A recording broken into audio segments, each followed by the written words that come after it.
Hello, sippers. I'm Demetrius.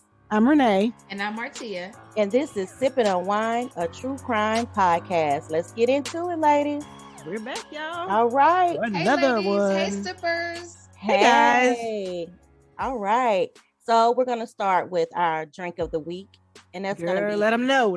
Let them know. Okay. That's going to be called the Devil's Margarita. Sounds naughty. Yeah. I like the name. Yes. It has a little bit of Blanco tequila in it, lime juice, simple syrup, and red wine. Easy peasy. It's so good. Mm-hmm. Yes. And we will list all the ingredients and how to mix it as we do per usual. And we don't see anybody tagging us. So let's hit those tags. Like I know y'all be drinking. Exactly. We need to see those tags. Okay. Come on with it now. Let's do it. Sipping on wine. Just tag us. It's easy. Right. All right. So ladies, since we're keeping up with our December theme, we have like 2 more episodes to upload or just no, one? We just got 2. We got one more after this for the one more. December. All right. Oh, I mean, we could keep it going for y'all. You know what I'm saying? But we're going to have to leave a little cash, put in on that for that hard work we produce.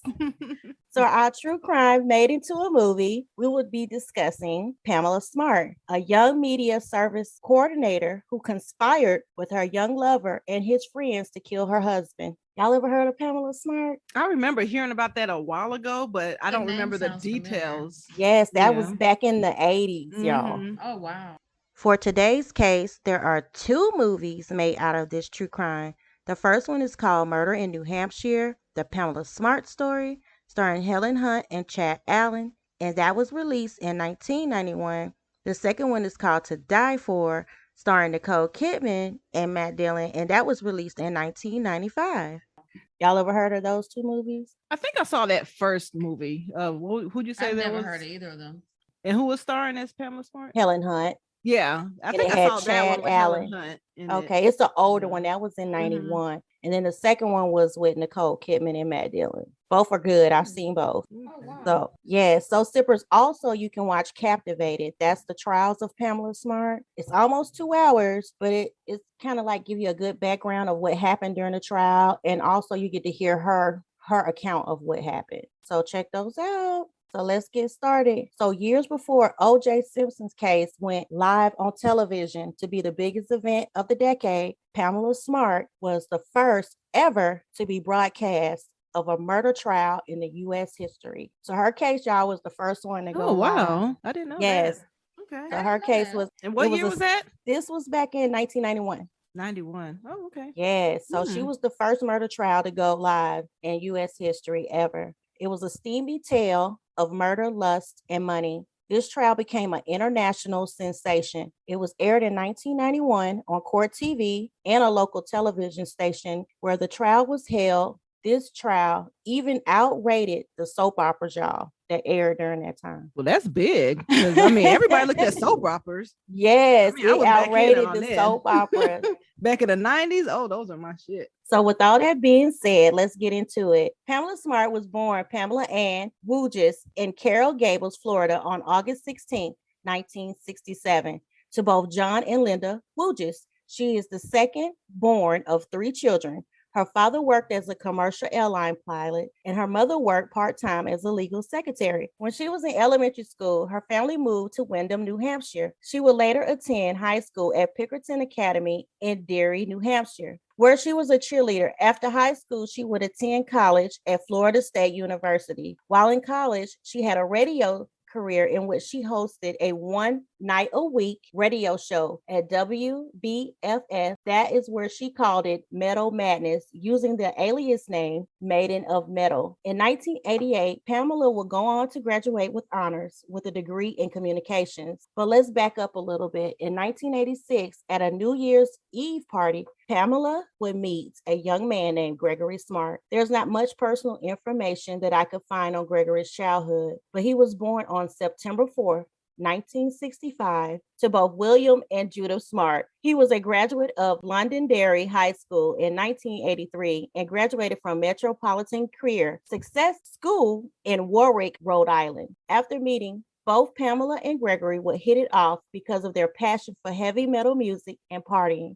In 1987, the pair would soon develop a serious relationship and begin dating. Shortly thereafter, just 2 years later, Greg and Pamela would marry on May 7th, 1989. And I want to insert sippers and ladies that I'm going to refer to her as Pamela or Pam or Gregory or Greg because during my research, they would flip the names. So now let's dive back into the story. After getting married, changes would develop in their marriage. Gregory would end his rocker and heavy metal bad boy appearance as through his encouragement of his father. Greg would cut off his long hair and wear a short professional haircut. He also opted for a new attire that consisted of him wearing a suit and tie. He dropped the club scene and partying to become an insurance sales agent, working for his father at his insurance firm. During this time, Greg was known to work long hours, and sometimes he would come home very late. So he bought Pam a dog that she named Halen, a twist on the name of her favorite band, Van Halen. The couple would move into a rented condominium near his parents, and Pam's new mother-in-law helped her decorate their new home. Pam would soon get a job as a media coordinator at Winnicott High School in Hampton, and that position serviced a total of 11 schools. Meanwhile, still in the honeymoon phase, after only 7 months of marriage, it would hit a rough patch in which Gregory would confess to Pamela that he had an affair, a one-night stand. Things seemed to have smoothed over within their marriage after Gregory apologized, but Pamela would question if she was even good enough for Gregory. While working at the high school, Pamela was serving as a felicitator for a school self-esteem program. Through this program, she became a mentor. She enjoyed the relationship she developed with her students, but quickly developed a close relationship with one student in particular, and his name was William Billy Flynn. They met over a filming contest for an orange juice commercial where Bill Flynn was the photographer and provided the music. This required the pair, along with others like Cecilia Pierce and J.R. Lattimore, to meet up and hang out during study hall and after school hours. Soon, the 22-year-old Pamela would develop a close relationship with 15 years old Billy Flynn as she was drawn into Billy's rocker look and his love for heavy metal music. It was something that her husband, Greg, no longer possessed, being that it was initially what attracted her to him. There would be constant calling, flirting, and hanging out after school at either her home or his house. The pair even became sexually involved on many occasions. Pam and Billy's relationship would soon turn into something serious, so serious that there was talk of being together.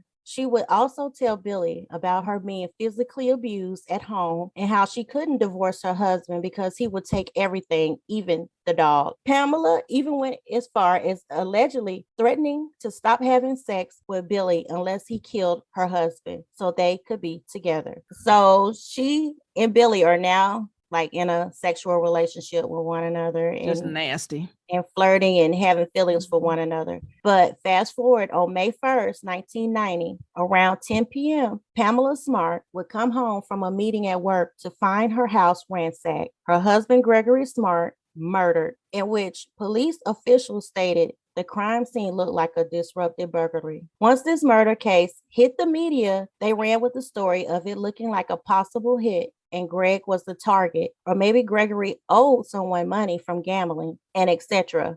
But to clear his name, Pamela ran to the media to state that all the allegations of her husband were false, and she wanted whomever murdered her husband to be found. She also began going on different media outlets for interviews and pleading for whoever killed her husband to come forth. Allegedly, some believe Pamela enjoyed the media attention she was receiving because of her passion to become a journalist and to be on TV as the next big journalist, such as Barbara Walters. Y'all remember Barbara Walters being on her little special back in the day? I do remember that. Oh, I don't remember that one. What? Barbara Walters? She had her She own was little, good. Well, like no, I don't remember her, 2020. Pamela, being on the show. No. interview. She Oh, wanted to no. be as big as Barbara Walters. She wanted to be a okay. journalist. Girl, Mhm. please. But soon this case would take an unexpected turn as an anonymous call would be made by Cecilia Pierce explaining her version of what happened to Gregory Smart. But detectives needed more information, so they would wiretap the phones. But it didn't work with Pamela, and she refused to discuss anything over the phone because she knew it'd be an easy plot for her to go to jail and for information to be used against her. So they made a decision to body wiretap Cecilia to get a confession out of Pamela. I mean, obviously I knew about it beforehand, and if I get there lying and they find out about it after, I'm going to get in trouble. Well, I did know about it beforehand. Yeah, but if you say that, you're going to get in trouble. So you better off to just lie and then forget if there's no way. They wouldn't, in order to arrest you, I mean, they're not going to believe Bill and Pete on the witness stand against you. I mean, come on, they're on trial for murder, you know? I mean, they're not going to be believing you and them. All they want to know is there anybody else that knew about this before it happened? Because if there is, then they can really bag them, you know? That's the thing. So I don't know, you know, I mean, I wish this wasn't the circumstances. You know, I hate the fact that you have to be interested. I hate the fact that you're scared. I hate the fact, no, you know, you can't. And if you tell the truth, you are probably going to be arrested. And if you're not arrested, you're going to have to go and you're going to have to send Bill, you're going to have to send Pete, you're going to have to send JR, you're going to have to send me to the slammer for the rest of our entire life. And unfortunately, that's the situation you're in. And not only that, but your parents are going to be like fucking Cecilia. And you're going to be wired by the police and I'm going to be busted. So, I just say, if you ever come down to me and you're wired, that you're going to give me on the phone. You know, go like this or I have said I felt like lunch at 2:15. I was like, great. If Raymond had run his mouth off, this would have been the perfect lineup because they set everything up. It looked like a burglar, just like you said. No shit. So it's not my fault. I know Raymond, if he had not run his mouth off, everything was set up perfect. No shit. But the thing is that I always realized that no matter what, Bill's not going to drag you in. And JR never talked to you about the murder, right? They never said, oh, Cecilia, you know, right? So as far as they know, if Bill told them you know, that doesn't really mean you knew. You know, that's the thing. So no one's ever, don't worry about them. Don't worry about anybody. Pretend like no one is ever going to say you're lying 20 years or 2 days down the road. Or no one is ever going to catch you in a lie because it's impossible to catch you in a lie. Because the people who are going to try and catch you in a lie, if anyone, is going to be Pete and JR, and it's just going to be their word, their convicted criminal arrested for murder word against yours, you know? Yeah. I mean, any jury in the world is going to do that. They can't even arrest you on stupid criminal words. I mean, they know they're going to say anything they have to get. What they managed to get was enough to arrest Pamela Smart for murder. The detectives then entered the building of Pamela's office to tell her, and I quote, "We have good news and we have bad news. The good news is we solved the murder of your husband, and the bad news is you're under arrest," end quote. That's okay. cold. And you know what? The detective, when I was looking at the documentary, he said certain television shows still use that line today. So they quote him on that. Man. It's crazy. So 2 weeks later, Pamela Smart was indicted on charges as being accomplice to first-degree murder. The local media blew up this story and it spread it nationally to all media outlets of a teacher seduces a student to commit murder and teacher hires student to kill husband. The Deary Police Department was now well known and called for many interviews. This case was now a high-profile case, and 4 students will be arrested along with Pamela for the murder of Gregory Smart. After only 4 months of hearing the testimony of all involved, the jury would hear firsthand some of the most chilling details that would put Pamela Smart at the forefront of the murder. For all 4 males that were involved, prosecutor Paul Maggiano offered them a plea deal to testify against Pamela Smart. The 4 on trial were William Billy Flynn, Patrick Pete Randall, Vance J.R. Latimer Jr., he was a junior, y'all, and Raymond Fowler, offering 40 years to life for Billy and Patrick with the right to defer that sentence of 12 years upon good behavior, and Raymond and Vance 20 years for their involvement of being at the crime scene. These 4 would get on the stand and sing like a canary as they recall what happened in full detail. I can't believe she did all this for some 15-year-old.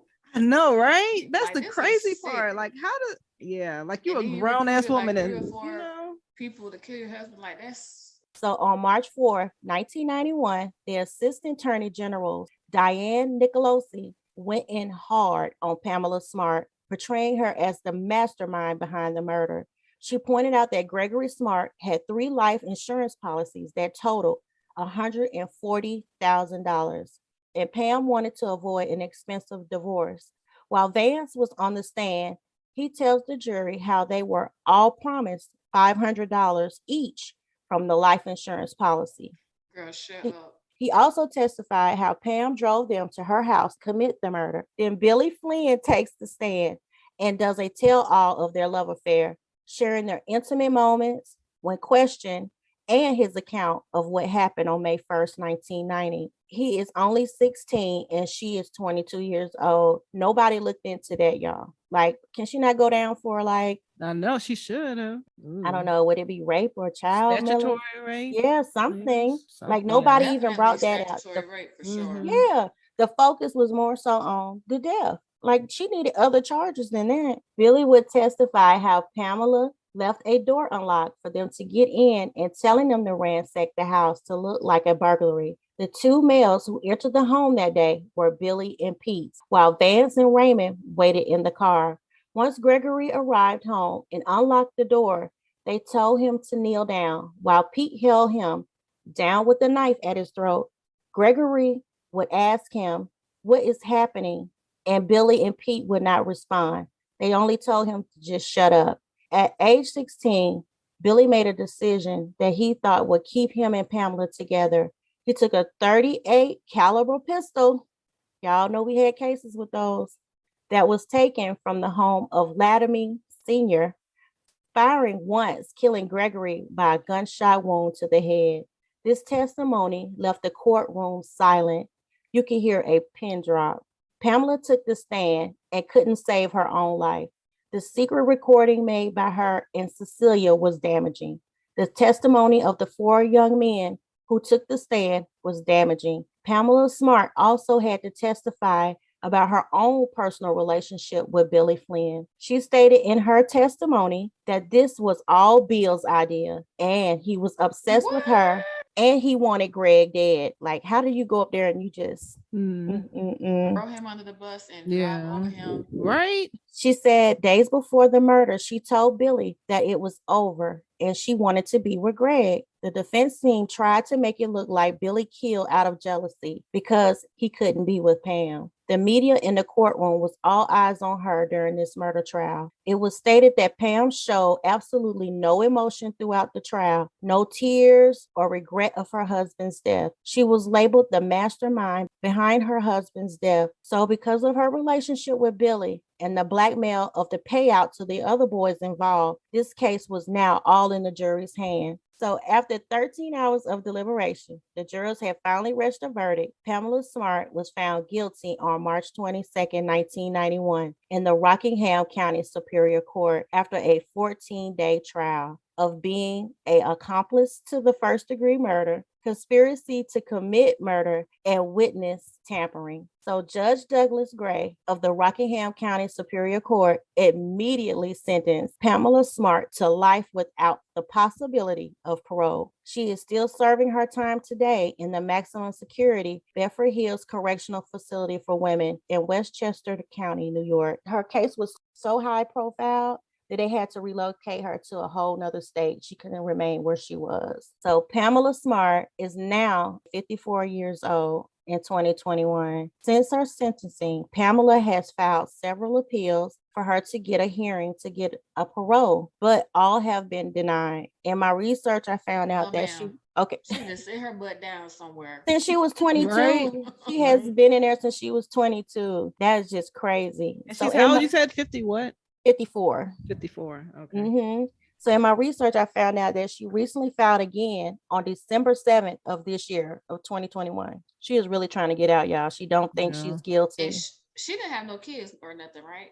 Nope. They didn't even have any kids. They weren't even married quite a year yet before the crime took place. So she got some nerve trying to get out of jail. Okay. So for those that are new to this case, she has appeared on several interviews, even from Oprah to her own special documentary. That's crazy, right? That Oprah interview, I tried to find that, and they don't give you the whole thing, only saw like clips of it. But I have one more fact for everyone before we close out the case on Pamela. All four men are free. Billy really? Billy and Pete Yeah, Billy and Pete were released in 2015, and the other two were released in 2005. So the only person still serving time for this crime is Pamela Smart out of the 5 that were charged. So Seems fair. I feel like the guy that shot the man in the head should definitely still be in jail. you think he should still be there? Heck yeah. Yeah, that was Billy. That was her Mhm. lover, and Yeah, then but she Pete set it held the all in gun. motion, and he was. I Mhm. mean, he was underage too, and kind of. I don't know, because I mean, Yeah. You you think still she know what you was manipulated him doing and took a little advantage bit. of him? Yeah. Yep. I mean, it's been what 30 something years. How long is it? So Yeah. I guess. I don't know. I mean, I'm glad yeah, she's still yeah. behind bars though. Yep. So Exactly. all 4 men are free. From my research, Billy is married and has a family. Oh, There wow. wasn't much information on Pete, the guy who held the knife to Gregory's throat. It wasn't much information on him. As far as the other 2 guys, either they didn't have anything much to say, except for, they have followed like documentaries and watching her interviews and was like, she's lying. She needs to be honest. Pamela, you keep trying to get out, girl. I don't know. Hopefully they keep her ass in there. Okay. I hope so. Yeah. Yes. So do you think she was like the mastermind behind it? Like she manipulated him, said, if you can't be with Yeah. me, you got to kill my husband? Or did he just do it out of jealousy? Like, nope, I don't think it was I out of can't have jealousy. you. He can't have Yeah, I you. don't think he came up with the whole thing. I think she definitely put that into motion. And she Mhm. found some gullible people to, go on with her plan. And she used that life insurance as leverage. Right. But Yeah. $500, like even back in 1990, Right. you Right. selling for $500. You know that's somebody young talking Mhm. about they'll do something for $500, and she getting 6 500. figures back then. Yep, they were young. They were like 15, 16 at the time, all 4. In my research, I did find out that they all kind of like lived in like a poor area. You know what I'm saying? Weren't really poverty stricken, but like they didn't have much of anything. So all of them, I guess at that time, collecting $500. Sound like poverty to me. Go ahead. Yes. Hey, that's how they stated it Right. in the documentary. They got a smooth talk stuff. But I hope she don't get out, because I believe she masterminded the whole thing. I mean, you took advantage of him. You were 22. 22 is young too, if you kind of think about it too. Like Yeah. that's young too, but And they be fine at 22, and they just graduated from high You school. know? Oh yeah, y'all. You Oof. got to see the pictures on her. She has some very provocative photos out there that were released. Hey, where are they? Where can I go see those? Oh, it's all. I heard I'm that. telling you, Google got a lot of stuff going on. But we're gonna close the case on Pamela Smart. So Pamela Smart, don't get out. I hope your appeal keeps getting denied. You don't deserve to get out. You knew what happened. You knew you manipulated 4 gentlemen or 4 young individuals to conspire, to kill your husband. You know what you did. Exactly. So with that being said, we're closing the book. Good. Oof. I mean, just thinking that even at 22, having any Mhm. kind of sexual relations with somebody who was 15, Okay. like I'm just like, at what point in your mind do you feel like that's okay, and that like that turns you on, like that does something Right. for you? Right. Well, Like, remember she said it kind of brought back memories of when her husband was into heavy metal, and he had that even same.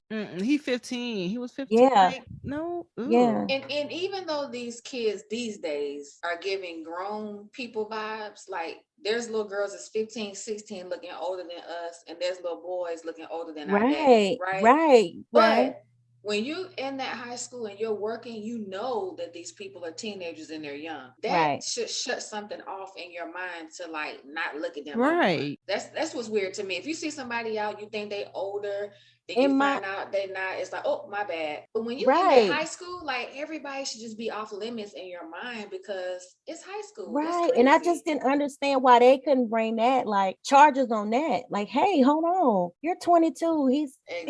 Exactly. Let's get that. I don't know. They just went straight for the murder case, but you left a lot of details out that Yeah. she needed to be charged for too. I mean, unless the age of consent is lower wherever that was. Oh yeah, that's Something like true. that, perhaps. Mm. But even 15, even if they made that as an age of consent, if that, that's disgusting too. But I mean, And then yeah. intellectually, it kind of makes me wonder, like, what was her intellectual capability? You know how some people are just, I don't know. Yeah, but she was a teacher though, right? So She probably had books. You had to go to school. She went to Florida State. That's true. All that other sick Yeah. stuff. Yeah, but even I don't know. It just seems like I guess. Yeah, that's a shame. Yeah, that was kind of rough to like listen to because I do remember seeing the movies, but to know that it really happened in real life, it was with these young kids hanging with them like they were your best friends. Like, what are you doing? Yeah. Okay, sippers, we're going to move into our random wind down, where we select random current events or things of our interest to have an open discussion and give our opinions. With that being said, let's do this, ladies. So my question is, being that we all have a significant other at home / husband, I want to ask both of you this. How important is it for you to spend time with your man? Like, would you call him at work and tell him to leave and come spend the rest of the day with you? Or, honey, you need to call out from work today. We need to kick it. So, no. I mean, I'm just like, you might want to ask a newlywed a question like that. I know, right? Like, I'm like, okay, you. Okay, sometimes I be getting up like, are you going into work today? Okay. You off? You off while I'm off? Sometimes it be the are you going to work vibes, not can you stay home from work vibes. Right. Like, yeah, like I don't have the urge to like call him at noon and be like, come home right now, like I miss you. It's just like, okay, he get off later on. He'll be home about 7 o'clock or whatever. And then you kind of hope it be a little later. You be like, dang, I hope it's like 8:05, not 8:03 when he walk in. You need that extra wine. No, I don't really have that feeling for me. Girl, I be needing that extra wine down. Like, one more minute, But I do appreciate it sometimes if he makes extra stops. I'm like, okay. I'm selfish with my time. But then it'd be some days where I do be like, oh, I miss him. But it's not enough for me to call and be like, get off early. It ain't like that. All right. So I have a story that I found. It seemed like a setup. We just fell into it, huh? Dang it. Well, I have a story that I found on newser.com. If anybody that's interested in looking, a woman allegedly made bomb threats to get her boyfriend off work. Now, see. Now that's an extreme. That's an extreme. That's pretty funny. So this happened back in September of this year of 2021. A Maine woman who wanted to spend more time with her boyfriend came up with an incredibly stupid plan to get him off work. Police say Kayla Blake, age 33, allegedly called in 2 bomb threats to get her boo off of his workplace. The Portland Press of Herald reports officials say the threats to a Puritan Medical Products plant in Pittsfield, which produces swabs for COVID tests, resulted in the evacuation of 400 employees from both the company's plants in the town and the loss of a full day of production. She has been charged with a felony count of terrorizing. Okay. And then what if they let them people go early and your boyfriend don't even come home? He don't even come home, right? So like, you really going to jail for that. All right, so check this out. Police say Blake, an Etna resident, called state police at 9 a.m. Thursday and said that there was a bomb at the plant.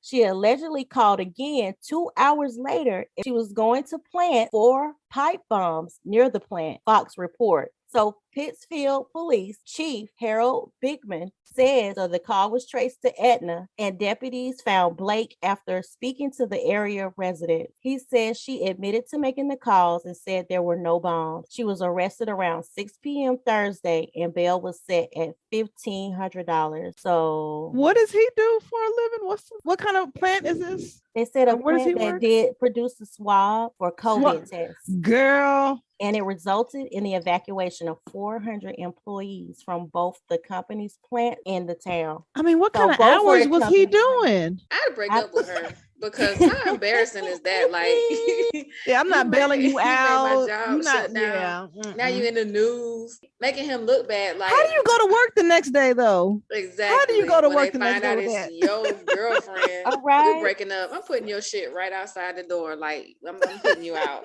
So check this out. So Pittsfield Police Chief also stated that the investigation involves several agencies, including the FBI. You going down, sister. They was not playing the radio with her. Right. Wow. She was trying to plant pipe bombs. Like, who comes up with that? I'm just calling to let you know I'm gonna put 4 pipe bombs. They coming for you, sister. You can't do that. And people take COVID serious. I so mean, was she you slow? can't be trying to Like, not trying to even be, like Well, mean about it, but they was she do. like slow or I don't know. They have her mugshot, y'all. She don't look too grand on it. I don't know. Because I mean, you would have to I know that mean, they can trace that. And yeah, like, come on. She don't look like she too, the elevator didn't go up all the way. Where do they live at Wow. again? Where is So this? This was in Maine. Maine. Okay. In Maine. It says a Maine woman. See, I was about to say something bad about a whole state, but I'm gonna leave that alone. Okay, well, you're gonna leave Maine alone. Well, no, I won't, because we probably don't even have no listeners there anyway. But I would have thought that it came from someplace like West Virginia or something, like like in one of those plants there at West Virginia. She just wanted to spend more time with her boyfriend. Oh my gosh. That man has got to be like in love with her, or not anymore. I mean, huh? No, she might have to be. I would like to hear what he has to say about it. Like, what's his thoughts on it? Like, I mean, because if he defends this and is like, well, she don't deserve to go to jail. She just wanted me to be home, then both of them need to be in the slammer bottoms, together.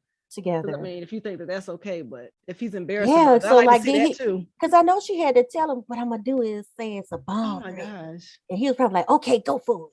I don't know. I would hate to see how I played it out of that. Like, that's embarrassing. Like, if he ends up being connected to that in any kind of way, that's crazy. But I just want to know, like, what would y'all have done? Would you take it to that extreme? Anything to be with your man? Not at all. No, not at all. Not even in the honeymoon phase. Like, he must never be home for her to have gone to that extreme. I don't know. Maybe so, because he had the COVID plan. That's beyond. Now you got felony charge. You going down. She can't revive from that, y'all. That you going down is getting me every time. Yeah, you going down. Of terrorizing. Like, can you imagine that now you're on the terrorist list? I cannot imagine that. That's like what you can't say on the plane. You can't say bomb on the planes. Is that you can't just say it out loud at all? You can't. I don't know. I don't think you can. I don't know. I don't think I wouldn't even try that term. Yeah. I was gonna say, like, who's talking like that anyway? But I didn't know you couldn't say it. I wouldn't even try. I didn't know you couldn't say the word. I mean, but my point was, what would make her think that was okay to call a plant or any kind of work facility or workplace and say, oh, I'm putting a bomb. You're going to come home. Okay. I'm going to say it's 4 bombs. Like, what the hell? People are just whack, man. 2021, 2021. I don't know what's going down, but it's a lot of activity. So 2020 said to be continued, and that's what 2021 basically is. Right. I'm scared of 2022. Yeah, exactly. Well, sippers, we hope that you're not, calling anybody workplace to report a bomb and saying that you're planning a bomb. But that was our random wind down. Unless you want to go to jail. Right. Please don't. And don't take any ideas from this. Unless you want to go to jail. Yeah. Exactly. It is not a federal time. All right. It is not encouraged. They can trace where you're calling from. Exactly. Think that they can. Yes. No encouragement of that. They're not playing with y'all. Okay. If he want to call in sick, that's something different. Don't do anything else. Wow. That's crazy. Okay, sippers. So we're going to move into our other segment, and the last one for this whole episode is going to be called Take Another Sip. So y'all ready, ladies? Move into our Take Another Sip. I think so. You even I know, right? Okay. So Sippers Take Another Sip is where we discuss something that really caught us off guard, surprised us, maybe it made us mad, or maybe it made us laugh, but either way, it made us want to do what? Take another sip. Hey. Where Renee at with the Oh, I'm sorry. I missed my cue. So, okay, ladies, I have something to share for our little Take Another Sip. I read this article, y'all, on the Daily Mail. A Chicago police officer, age 29, is charged with murder. He murdered his girlfriend, who had his baby 9 months ago, after she discovered he had a baby with another woman after she confronted him. So let's dive into this one. Pierre Tyler, who is 29, faces 1 count of first-degree murder in connection with the death of Andreas Walford, age 29, after allegedly fatally shooting her in the head. I tell you, I was livid when I first heard this story. Like, livid. Wow. Renee, you heard this? I haven't heard this one. So the couple welcomed a daughter. Her name is Ava, just 9 months ago. Walford was found dead inside her apartment on the northwest side shortly after 10 a.m. on Thursday after police were asked to perform a wellness check on her by her parents. Tyler was caught in surveillance video entering and leaving the apartment, and the bullet that took Walford's life matched the caliber pistol he said to have left at her apartment. Tyler's defense lawyer said the evidence is largely circumstantial. The couple had a prior documented domestic dispute, so according to relatives of the victim, she decided to confront Tyler after finding out he had a child with another woman and had a child support hearing pending, police said. So Tyler, who joined the force in 2016 after serving 8 years in the Army, is being held at Cook County Jail without bond until his next court hearing on December 31st. According to police, Walford learned Tyler had a pending child support hearing and told relatives she believed Tyler had secretly married the mother of the other child. On December 8th, Tyler was caught in security footage walking in the front door of her apartment unit. So y'all, he's on footage walking in and walking out of the apartment. And did you say he secretly married the other woman?